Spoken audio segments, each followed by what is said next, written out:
Right, last one, come on guys. Our next presenter starred in Netflix's Bird Box, a movie where people survive by acting like they don't see a thing. Sort of like working for Harvey Weinstein. You did it, I didn't, you did it. To begin, I just want to congratulate Harvey. I'd like to thank Harvey Weinstein. Harvey Weinstein. Harvey Weinstein. Harvey Weinstein. Harvey and Bob Weinstein. Harvey Weinstein. And then Harvey Weinstein. And Harvey Weinstein. Harvey and Bob Weinstein. Thank you, Harvey Weinstein. I want to thank Harvey and Bob Weinstein. My agent, Kevin Uvain, and God, Harvey Weinstein.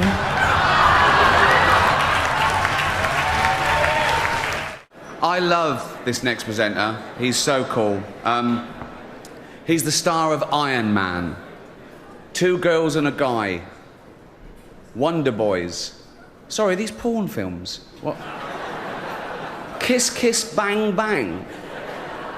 Bowfinger. Really? Yeah. Up the Academy. Come on.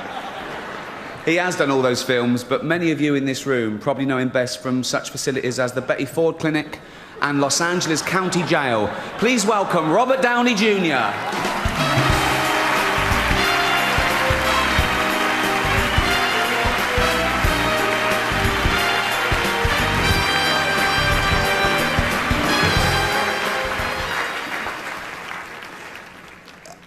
Aside from the fact that it's been hugely mean-spirited with mildly sinister undertones, I'd say the vibe of the show is pretty good so far, wouldn't you?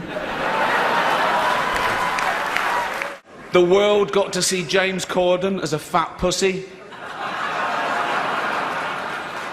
He was also in the movie Cats, but no one saw that. And the reviews, oh, shocking. I saw one that said, this is the worst thing to happen to cats since dogs, right? But Dame Judi Dench defended the film, saying it was the role she was born to play, because she... I can't do this next joke. Because she loves nothing better than plonking herself down on the carpet, lifting her leg and licking her...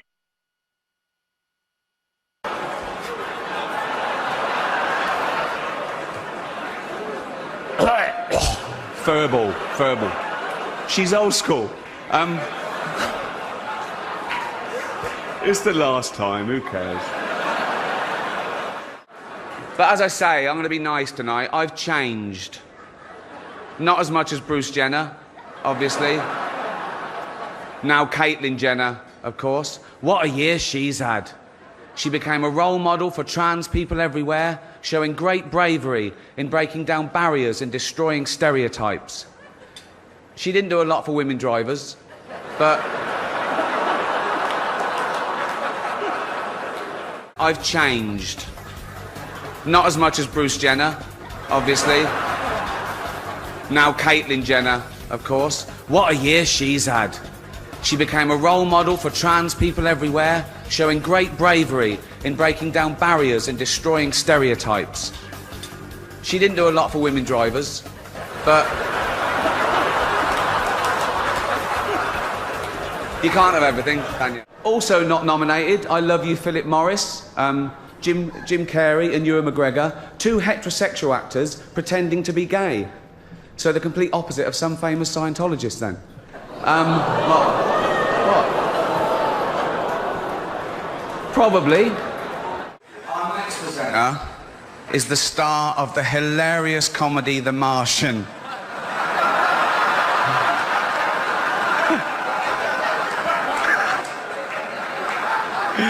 Oh, he nearly died. Right.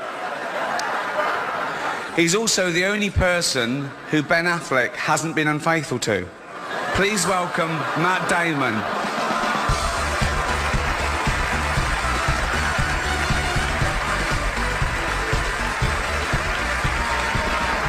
Thank you. What can I say about our next two presenters? The first is an actor, producer, writer and director whose movies have grossed over $3.5 billion at the box office. He's won 2 Academy Awards and 3 Golden Globes for his powerful and varied performances, starring in such films as Philadelphia, Forrest Gump, Castaway, Apollo 13, and Saving Private Ryan.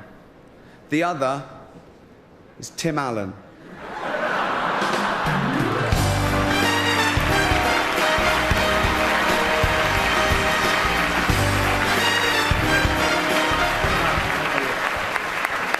Well, you know, like many of you, we recall back when Ricky Gervais was a slightly chubby but very kind comedian. Yeah. Neither of which is he now.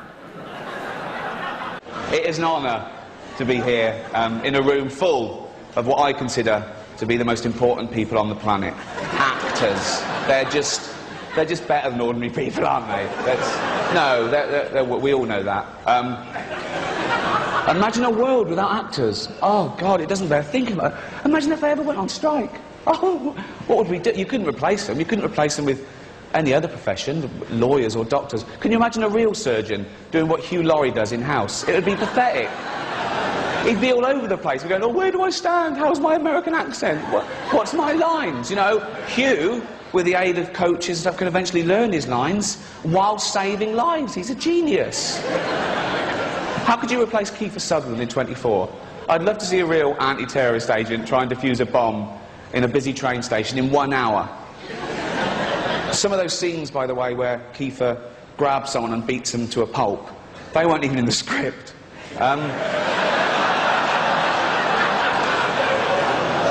The director just said, keep rolling, we'll work it into the... But actors aren't just loved here in Hollywood, they are loved the world over, because they're recognisable. You can be anywhere. You could be in the third world, okay, and you get a glimpse of a Hollywood star, and it makes you feel better, okay? You could be a little child, a little Asian child, with no possessions and no money, but you see a picture of Angelina Jolie, and you think, oh, Mummy.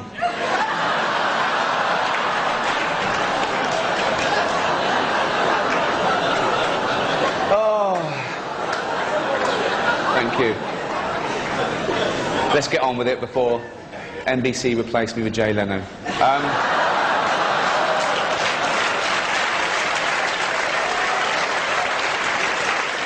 No one cares about movies anymore. No one goes to the cinema. No one really watches network TV. Everyone's watching Netflix. This show should just be me coming out going, well done, Netflix, you win everything. Good night. But no, we've got to drag it out for 3 hours. You could binge watch the entire first season of Afterlife instead of watching this show. That's a show about a man who wants to kill himself because his wife dies of cancer. And it's still more fun than this, okay? Spoiler alert, season 2 is on the way, so in the end, he obviously didn't kill himself. Just like Jeffrey Epstein. Shut up. I know he's your friend, but I don't care. Our next presenter is the Queen of Pop. Not you, Alton. Sit down. She's all woman. I'll give you some clues. She's always Vogue. She's a material girl. And she's just like a virgin. Please welcome Madonna.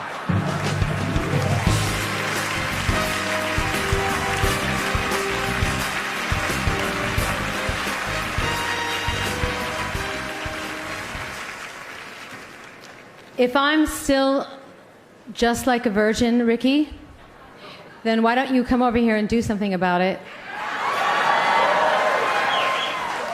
I haven't kissed a girl in a few years.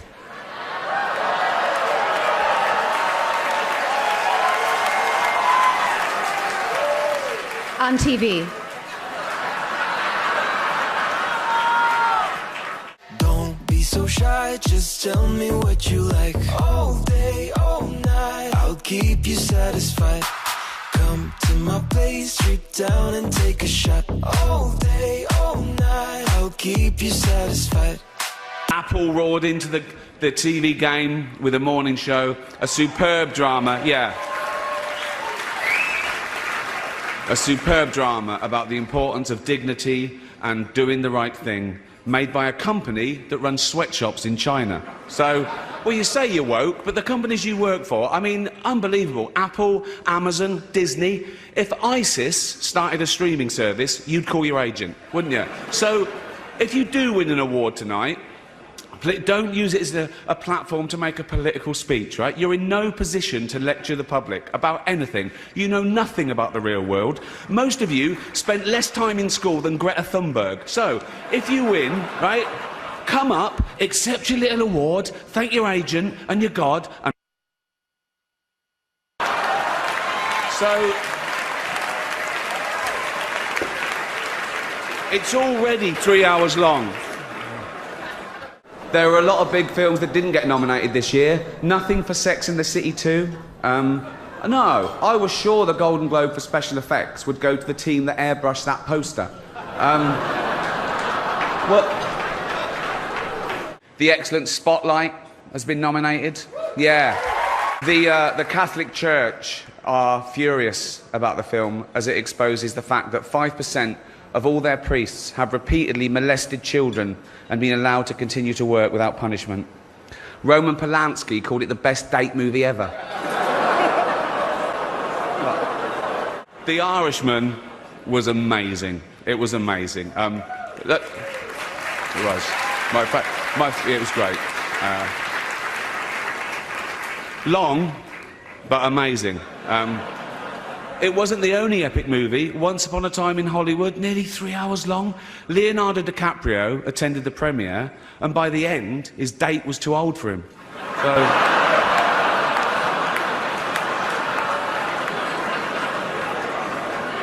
Even Prince Andrew's like, come on, Leo, mate, you know. You're nearly 50, son. You probably know me as the creator of The Office. No, you don't, do you? You think Steve Carell did it all? Oh, he's brilliant, isn't he, Steve Carell? He's amazing as the bumbling office manager. Where does he get his ideas from?